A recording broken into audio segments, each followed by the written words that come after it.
எப்போது என் வாழ்க்கை மாறும்? என் திறமைக்கு எப்போது மதிப்பு கிடைக்கும்? எப்போது என் வாழ்க்கை மாறும்? என் திறமைக்கு எப்போது மதிப்பு கிடைக்கும்? ஒவ்வொரு துண்டு மரமும் ஒரு கதை சொல்லும். இந்த கருவிகள் என் கைகளின் நண்பர்கள். இந்த பையில் என் கனவுகள் உள்ளன. ஐயா, இந்த விளக்கு ரொம்ப பழைய மாதிரி தெரியுது. இது என்ன? அது ரொம்ப பழைய பித்தளை விளக்கு, மகா பழமையானது. அதை வழியுமே பருமையா இருக்கு. இதுக்கு என்ன விலை? உனக்கு 15 ரூபா சொல்றேன். அவசரக்கு தரீங்களா? சரி. அதை தேய்த்தான். திடீரென்று அந்த விளக்கிலிருந்து ஒரு நீல நிற புகையை வெளியே வந்தது. அஜித் ஆச்சரியத்துடன் பின்வாங்கினான். என்னை அழுத்த எஜமானே, உனக்கு என்ன வேண்டும்? பயப்படாதே, நான் இந்த விளக்கின் பூதம். என்ன தேய்த்து வெளியே எடுத்த உனக்கு நான் 3 ஆசைகளை வழங்க முடியும். உனக்கு என்ன செல்வம், அரண்மனை அல்லது ஒரு அழகான ராஜகுமாரி வேண்டுமா?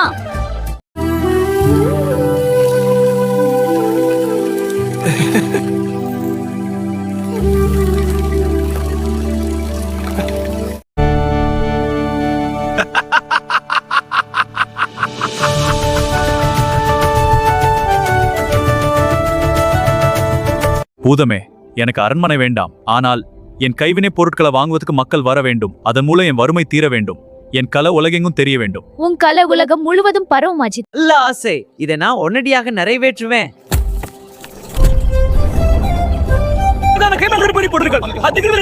நன்றி, இது என் கனவு நனவாகிறது. அடடா, நன்றி. நாளே வெகு தொலைவில் இருந்து வந்த வியாபாரிகள் அவனது பொருட்களை பார்த்து வியந்து அதிக விலைக்கு வாங்க தொடங்கினர். அஜித்தின் பெயர் உலகம் முழுவதும் பரவியது. இது அற்புதம், இதை நாங்கள் வாங்குகிறோம். என் கிராமத்தில் உள்ள ஏழைகளுக்கு உதவ வேண்டும். அது மிகவும் நல்ல ஆசை. நான் உதவுகிறேன். நன்றி. அவர்கள் அனைவருக்கும் கல்வியும் நல்ல வாழ்க்கையும் கிடைக்க வேண்டும். ஆசை நிறைவேறும் அஜித்.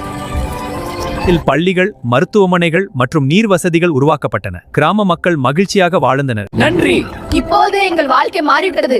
அஜித்தின் 3வது மற்றும் கடைசி ஆசை என்னவாக இருக்கும்? அவன் யோசித்தான். அவனுக்கு இப்போது செல்வம், புகழ் மற்றும் திருப்தி அனைத்தும் கிடைத்துவிட்டன. ஆனால் நீ எப்போதும் இந்த விளக்கில் அடைபட்டு இருக்கிறாய். உனக்கும் சுதந்திரம் கிடைக்க வேண்டும்.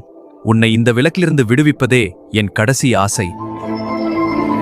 இதுவரை யாரும் என்னிடம் இப்படி ஒரு ஆசையை கேட்கவில்லை. நீ மிகவும் நல்லவன். விளக்குக்கு வெளியே வந்து ஒரு சுதந்திரமான ஜினாக மாறியது. அஜித் ஒரு பெரிய கலைஞனாக மாறினான். அவனது கிராமம் ஒரு மாபெரும் கலை மையமாக வளர்ந்தது. அவன் தனது வாழ்க்கையில் மகிழ்ச்சியையும் திருப்தியையும் கண்டான்.